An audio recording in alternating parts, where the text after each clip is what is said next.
आज सजावट करण्याचं कारण काय आहे तर बघू ते आता. चला.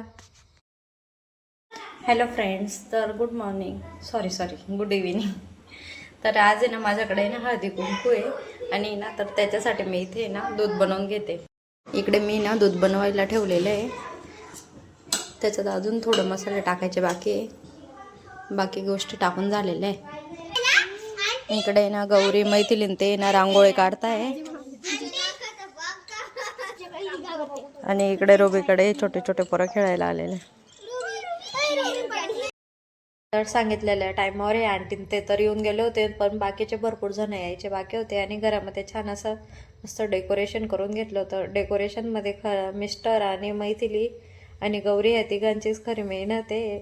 याच्यामध्ये मी काहीच केलेलं नाही आहे. तिघांनी छान असं सजवलं. मग नंतर आहे ना कॉलनीतले 1-2 बायांना बोलवलं होतं, ते या मावशीन ते आले होते आणि मग हे आंटीन ते आले होते. मग इथे हळदी कुंकूचा कार्यक्रम चालू केला.